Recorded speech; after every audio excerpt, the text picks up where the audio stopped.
Hello guys, कैसे हैं आप? उम्मीद करते हैं कि आप सब खैरियत से होंगे, खुश होंगे। मेरा नाम है मोहम्मद से मेरा नाम है रहमान अनवर। और मैं हूं जफर इकबाल। और भाई देने जा रहे हैं रौनक सर की वीडियो।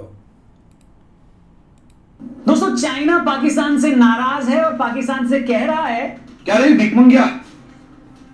आज चीन को रियलाइज हो रहा है कि पाकिस्तान पर भरोसा करके उसने अपने अरबों डॉलर बर्बाद कर दिए। कई सालों की मेहनत बर्बाद हो गई उसकी। मैं ऐसा क्यों कह रहा हूं, आइए आपको बताता हूं। दोस्तों, पहले तो आप ये समझ लो कि चाइना पाकिस्तान को कोई फ्रेंड नहीं है। चीन के लिए पाकिस्तान के सिर्फ दो इस्तेमाल हैं। पहला, पाकिस्तान को हथियार देकर लगातार भारत से भिड़ाया जाए ताकि भारत पाकिस्तान में उलझकर अपनी प्रोग्रेस न कर पाए, तरक्की न कर पाए। दूसरा, चाइना सीपीईसी यानी चाइना पाकिस्तान इकोनॉमिक कॉरिडोर के बहाने पाकिस्तान को दोनों हाथों से लूट सके। जी हाँ, भारत से 3 दिन की लड़ाई में पाकिस्तान ने चीनी हथियारों के बावजूद अपनी जो बेइज्जती कराई है वो बहुत छोटी बात है। लेकिन चाइना को असली गुस्सा इस बात का है कि 10 सालों में 27 बिलियन डॉलर्स लगाने के बावजूद आज भी उसे सीपीईसी प्रोजेक्ट से ढेले भर का फायदा नहीं हुआ। इस प्रोजेक्ट के चलते आज तक दर्जनों चीनी इंजीनियर्स बलूचिस्तान लिबरेशन आर्मी के हाथों मारे जा चुके हैं। चीन और पाकिस्तान की सारी कोशिशों के बावजूद बीएलए उनके हाथ नहीं आ रहा है और सिर्फ इस वजह से चाइना की 62 बिलियन डॉलर की इन्वेस्टमेंट डूबने के कगार पर है। पर सवाल यह है कि बलूचिस्तान के लोग इस प्रोजेक्ट को लेकर पाकिस्तान और चाइना से नाराज क्यों? अब जब मैं आपको इस पूरे प्रोजेक्ट की कहानी बताऊंगा तो आप हैरान हो जाएंगे। सिर्फ इस प्रोजेक्ट की डिटेल सुनकर आपको समझ में आएगा कि बलूचिस्तान के लोग आखिर क्यों पाकिस्तान से अलग होना चाहते हैं। आपको समझ में आ जाएगा कि आखिर क्यों बहुत सारे लोग पाकिस्तान को चीन की कॉलोनी बताते हैं। आपको यह भी समझ में आ जाएगा कि किस तरह पाकिस्तान चलाने वालों ने अपना पूरे का पूरा देश ही चाइना के कदमों में गिरवी रख दिया है। और अगर आप ये सोचिए कि रौनक भाई, इस प्रोजेक्ट से हमें क्या लेना देना है, भारत का क्या लेना देना, पाकिस्तान और चीन जो करना करें, हमें क्या? अगर आप ऐसा सोच रहे हैं तो बहुत बड़ी गलती कर रहे हैं। मैं क्यों ऐसा कह रहा हूं ये भी आपको बताऊंगा और ये भी समझाऊंगा कि आखिर क्यों 10 सालों बाद भी ये प्रोजेक्ट पूरा नहीं हो पा रहा। क्या रीजन है कि चाइना आज पाकिस्तान से इतना नाराज है कि वो कुछ भी कर सकता है। लेकिन उससे पहले कि मैं आपको इस प्रोजेक्ट की बैलेंस शीट समझाऊं, पहले आपके फायदे की बात बता दें। T20 लीग चल रहा है, कुछ ही मैचेस बाकी हैं। टाइम है अपना प्रॉफिट बनाने का। एक असली क्रिकेट फैन हमेशा हर मैच को स्टडी करता है और अपनी स्ट्रैटेजी बनाता है कि कैसे वो अपने स्किल से प्रॉफिट बना पाए। स्पोर्ट्सबाजी यहाँ आपके लिए ये काम आसान करता है। इस ऐप पर आपको लाइव मार्केट्स में खेलना है। जैसे आज मैच है लखनऊ वर्सेस बेंगलुरु। इस सीजन कोहली और उनकी टीम बढ़िया कर रही है, टॉप 4 में पहुंच भी चुकी है, रीसेंट फॉर्म भी अच्छा चल रहा है। जैसे यहाँ एक स्टेटमेंट है कि लखनऊ ये T20 मैच बेंगलुरु से जीत सकती है। मेरे कुछ दोस्तों को लगता है कि ये मैच बेंगलुरु जीतेगी। उसके अकॉर्डिंग उन्होंने अपना इन्वेस्टमेंट कर दिया है। बस अपनी इन्वेस्टमेंट का रिस्क नहीं लेना चाहते तो पहले ही अपनी इन्वेस्टमेंट एग्जिट पर लगा दी है। जब भी बेंगलुरु मैच में एक अच्छी पोजीशन पर आएगा, उनका इन्वेस्टमेंट प्रॉफिट के साथ ऑटो एग्जिट हो जाएगा। ऐसे आप भी सिंपल क्वेश्चन को अपने दिल, दिमाग और डेटा को यूज करके आंसर कर सकते हो और अपना प्रॉफिट बना सकते हो। बाकी आपको पहले डिपॉजिट पर स्पोर्ट्सबाजी दे रहा है 10% एक्स्ट्रा रियल कैश। यूज करो ग्रैब 10 ये कोड। साथ ही यहां मौका है पूरे 30 गोल्ड कॉइंस जीतने का, क्योंकि लाइव मार्केट्स में गोल्ड कॉइंस का लीडर बोर्ड चल रहा है और फाइनल मैच तक वैलिड है। तो जितना ज्यादा सही आंसर दोगे, मौका ज्यादा पाओगे गोल्ड कॉइंस जीतने का। और डिटेल्स इसकी आपको स्पोर्ट्सबाजी ऐप पर मिल जाएगी। तो डाउनलोड करो स्पोर्ट्सबाजी ऐप, डिस्क्रिप्शन में लिंक दिया है। वीडियो में आगे बढ़ते हैं। दोस्तों, इंडियन ओशन और पैसिफिक ओशन में एक जगह है मलक्का स्ट्रेट। ये वो जगह है जहां से होकर चीन का यूरोप और मिडिल ईस्ट दुनिया से ज्यादातर देशों से माल आता जाता है। लेकिन चीन को हमेशा इस बात का डर लगा रहता है कि अगर किसी वजह से ये चोक पॉइंट बंद हो गया तो उसकी इकोनॉमी बर्बाद हो सकती है। दूसरी बात, यूरोप और मिडिल ईस्ट से होकर जब ये सामान मलक्का स्ट्रेट से होते हुए साउथ चाइना तक आता है तो उसे हजारों किलोमीटर का सफर तय करना पड़ता है, जिसमें टाइम काफी लगता है, खर्चा भी होता है। इसलिए चाइना हमेशा से एक ऑल्टरनेट रूट की तलाश में था।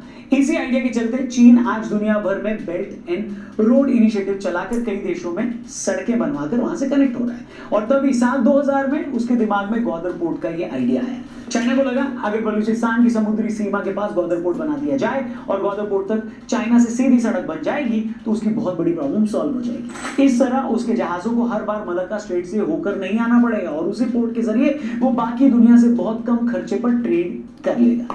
बस इसी आइडिया के साथ साल 2002 में पाकिस्तान और चाइना ने मिलकर ग्वादर अथॉरिटी बनाई। 2005 में इसका पहला फेज बनकर रेडी हो गया। पहले फेज को पूरा करने में $250 मिलियन का खर्चा आया, लेकिन इसमें भिखारी पाकिस्तान ने सिर्फ $50 मिलियन दी। उस वक्त वहां कंस्ट्रक्शन करने के लिए आसपास की बहुत सारी जमीनें एक्वायर की गई। लोकल बलूचों को बिना किसी मुआवजे और बिना उनको घर दिए वहां से भगा दिया गया, उनकी जमीनों पर कब्जा कर लिया गया। और तो और इस प्रोजेक्ट से पहले लोकल बलूच लोग वहां की समुद्री सीमा पर फिशिंग भी करते थे। समुद्र से लगने वाली बलूचिस्तान की 700 किलोमीटर की सीमा को सील कर दिया गया।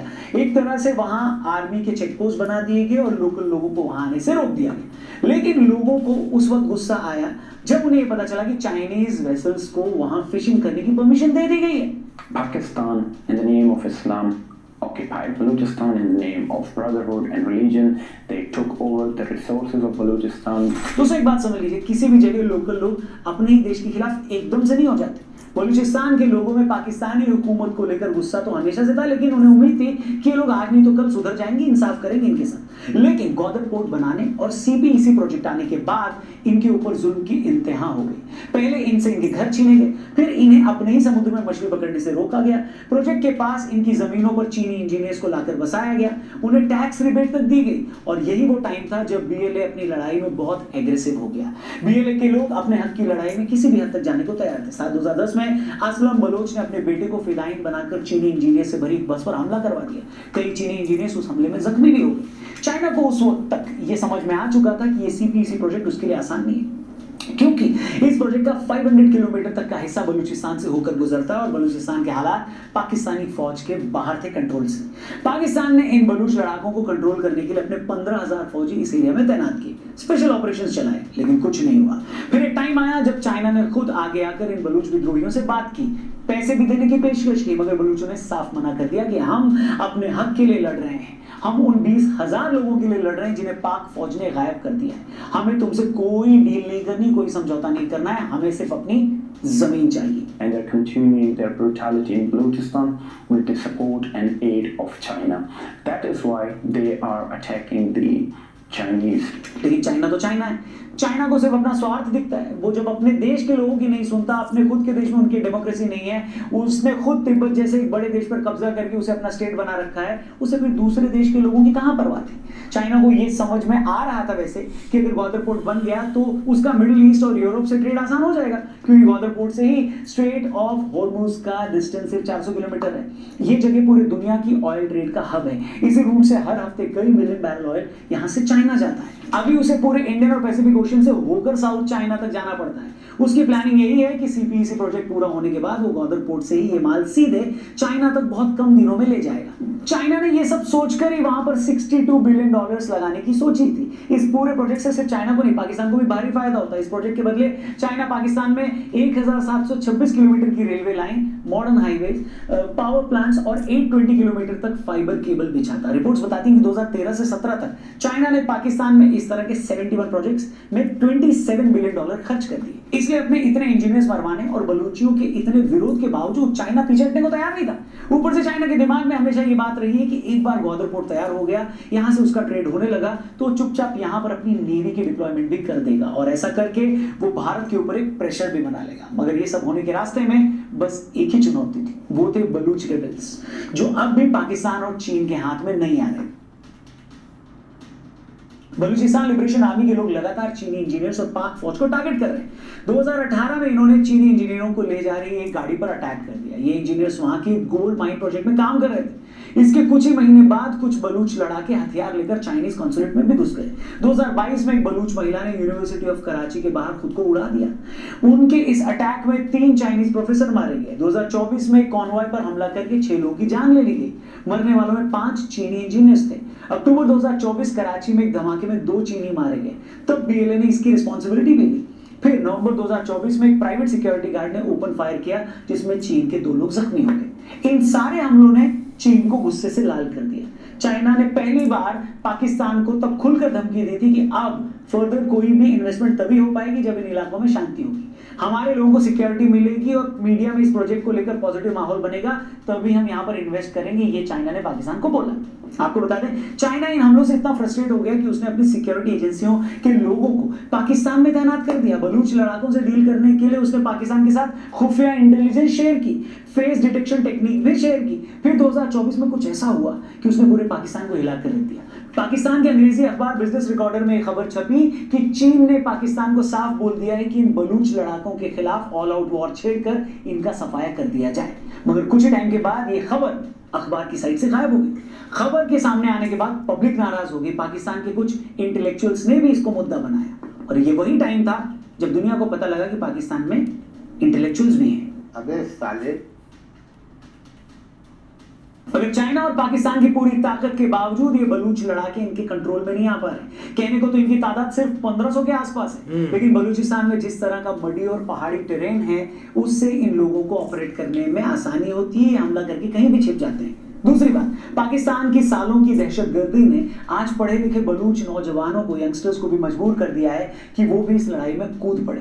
ये पढ़े लिखे बलूच नौजवान भी पाकिस्तान के लिए बड़ा सिरदर्द है। ये टेक्नोलॉजी को अच्छे से समझते हैं, इनमें लड़ने का जज्बा जबरदस्त है और ये अपनी लड़ाई के मकसद को लेकर पूरी तरह कन्विंस्ड है।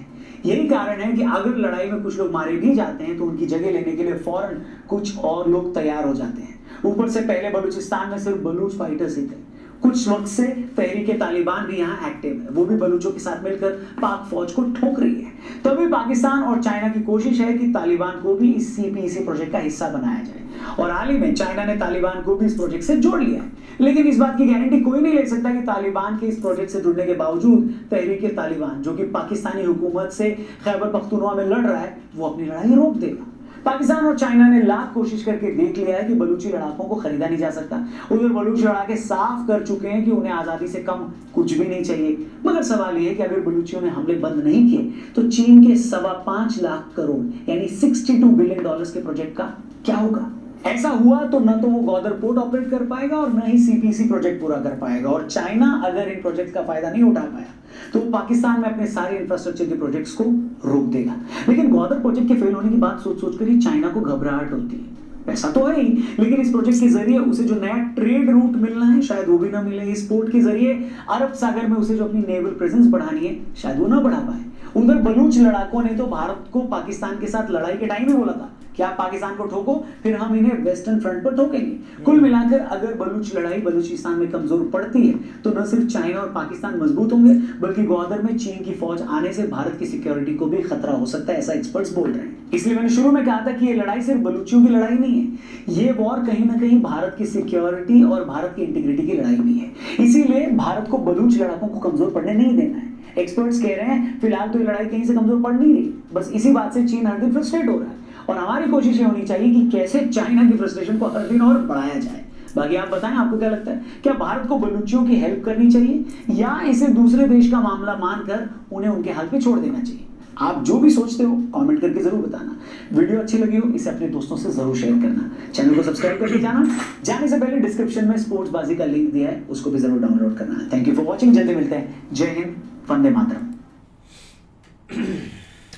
बाकी यार बहुत कमाल की वीडियो थी और देखा जाए ना तो भाई इधर जो एक मेन खिलाड़ी है ना वो एक चेन्नई है और चेन्नई इस चीज़ को आगे एक रन कर रहा है। अब एक कोई बंदा सोच भी नहीं सकता था कि वो एक एक तालिबान को भी इस चीज़ में एक मुलव्वस करेंगे और तालिबान इस चीज़ पर एक एग्री भी हुआ है कि चलो ठीक है हम भी एक CPEC का एक हिस्सा बनने को एक तैयार हैं। उसमें अब ये नहीं कि इसहाक डार की डिप्लोमेसी काफ़ी एक कमाल किया या पाकिस्तान की जो गवर्नमेंट है इसने एक बहुत कमाल का काम किया ना, उधर भाई एक ऑलरेडी चाइना ने इतना एक प्लान बनाया हुआ था कि हमने कहीं ना कहीं अफ़गानिस्तान को इस चीज़ में ज़रूर ऐड करना है। अब बलूचिस्तान को तो किसी ना किसी चीज़ से ये डील कर लेंगे, लेकिन अगर अफ़गानिस्तान से कुछ एक्टिविटी होती है तो वो बहुत एक भयानक सी है। अब उधर भाई एक चाइना में वो भी तालिबान का भी एक आया हुआ है और इधर से भी पाकिस्तान का भी साग डार गए हुए हैं,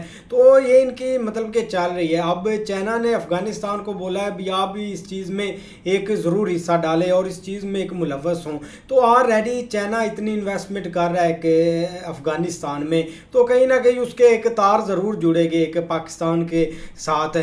अब देखो ना यार बात ही यही होनी है, पहले जब इमरान खान की हुकूमत थी ना उसके साथ जो भी एक अदारे जुड़े हुए थे ना वो इस चीज़ से ही एक पैसा खा रहे थे, इस चीज़ को ही वो आगे बढ़ा रहे थे और उनकी बहुत बड़ी एक पॉलिसी रही है कि हमने ना किसी को भाई इधर आने देना है और हमारे एक प्लान के तहत ही एक चलेगा। अब जब इमरान खान ने भाई बोला कि हमने बलूचिस्तान के साथ बैठकर एक डिप्लोमेट के ज़रिए एक बात करनी है, हमने उनके साथ नहीं लड़ना, हमने अगर तालिबान के साथ जुड़ना है तो हमने उनसे तरीके तालिबान उनके साथ भी भाई हमने बैठकर बात करनी है। तो भाई ये बात इनको एक खटकी है कि एजेंसी वाले और सारे एक जो मतलब कि इस चीज़ को हैंडल करते हैं उन्होंने बोला है कि भाई नहीं आप बहुत एक काम ख़राब होगा, अगर ये बंदा इन दो चीज़ों को एक सॉल्व कर गया ना तो पाकिस्तान का सारा एक मसला ही एक सॉल्व हो जाना है। तो भाई उसी टाइम एक गवर्नमेंट गिर गई थी, कुछ लोग और बोलेंगे कुछ लोग और बोलेंगे, लेकिन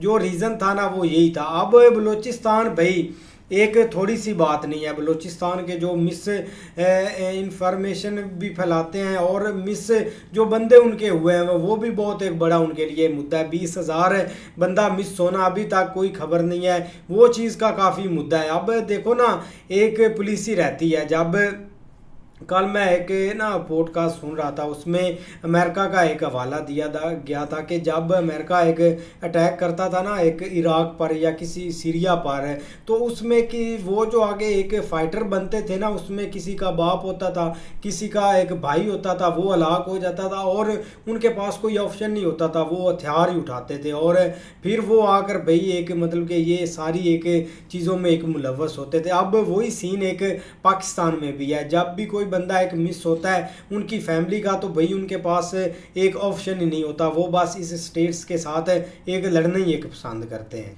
बिल्कुल यार। बाकी एक चाइना का देखा जाना भाई, इस युद्ध में पहले तो यही चीज़ें एक शो की जा रही थी कि मतलब ना अब आके सारी जो स्पोर्ट है ना वो एक चाइना ही एक पाकिस्तान को कर रहा था। और अभी कल परसों उन्होंने भाई और इनके जो एक जितने भी न्यूक्लियर है ना उनको भाई एक और स्पोर्ट की मतलब और उधर से चीज़ें भेजी हैं।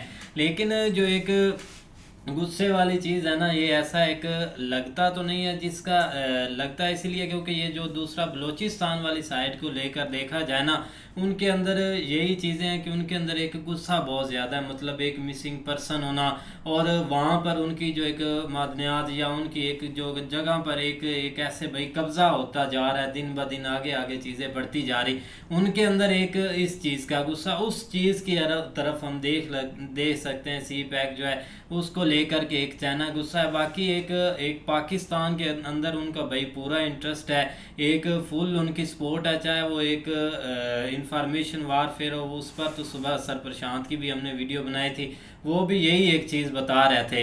लेकिन उस साइड ये अब देखो भाई एक ये अब जो एक जंग है ना, ये तो भाई एक वैसे तो सीज़ फायर हो गया, लेकिन अब ये बहुत एक लंबी चलने वाली है, इंडिया पाकिस्तान, और इसमें एक जो चाइना है ना वो भाई फुल इन्वॉल्व रहेगा और आगे आगे भाई और ये चीज़ें हमें देखने को मिलेंगी। नहीं ऐसे में देखो ना यार, ना जो लग रहा है ना चाइना का पाकिस्तान के बगैर ये नहीं कि गुजारा नहीं है। मतलब ये कि चाइना को भी इनकी ज़रूरत है और इनको भी चाइना की ज़रूरत है। लेकिन अभी के हवाले से जो मतलब पीछे एक सिनेरियो चल रहा था ना, उससे यही लग रहा था कि पाकिस्तान बिल्कुल अब चाइना ने एक किस्म का उसको जो है ना वो मतलब साइड लाइन कर दिया। जो मतलब पीछे ये सारे वाक़या सर ने भी बताए हैं वो सारे हुए, उसके बाद यही लग रहा था कि चाइना बिल्कुल एक साइड पे है। लेकिन जैसे यार ये एक सीन स्टार्ट हुआ है ना, चाइना फ्रंट फुट के ऊपर खेल रहा था और सारी चीज़ें जो है ना वो चाइनीज़ ही इस्तेमाल हो रही थी। लेकिन दूसरी तरफ भाई हमें खुद नहीं समझ लग रही। अब देख लो अमेरिका है और जो कि मतलब बिल्कुल नहीं चाहता कि पाकिस्तान एक चाइना के क्लोज जाए, लेकिन पाकिस्तान की इंटरनल पता नहीं क्या पॉलिसी है, क्या इनकी एक थिंकिंग है, किस तरह ये एक चीज़ों को मैनेज कर रहे हैं। अमेरिका को भी खुश किया हुआ है, चाइना को भी साथ मिलाया हुआ है, लेकिन ये कि 50-50 रखा हुआ है, एक ओपनली नहीं एक चीज़ें की जाती। लेकिन आगे जो गेम चेंजिंग होगा ना भाई, वो बेसिकली एक तालिबान का साथ मिलना, और अगर तालिबान साथ मिलते हैं तो उससे एक जो ये टीटीपी वाला सीन और बीएलए वाला भी थोड़ा सा एक काफ़ी मामला जो है ना वो पीछे निकल जाएगा। क्योंकि बेसिक सारी लड़ाई बीएलए की एक राइट्स के ऊपर है, जो कि मतलब एक उनके सारे मामला जो है ना वो खराबी। जब ये इस तरह का सीन स्टार्ट हो जाएगा तो उम्मीद है कि कुछ चीज़ें बेहतरी की तरफ निकल जाएंगी। लेकिन इंसान सोचता कुछ है होता कुछ है। ये स्टार से भी ये हर तरह से कोशिश कर चुके हैं, लेकिन अभी तक कोई चीज़ काबू नहीं आ रही। लेकिन चाइना का अभी के लिए देखा जाए तो थोड़ा सा पाकिस्तान के ऊपर दोबारा एक तरह का हाथ एक रखा जा चुका है, जो कि मतलब बहुत एक, लेकिन आगे ये कितनी देर चलता है, ये आगे इसके क्या रिजल्ट है, ये आगे जाके पता चलेगा। बाकी आ रहे देखते हैं नेक्स्ट वीडियो में। तब तक के लिए गुड बाय, टेक केयर।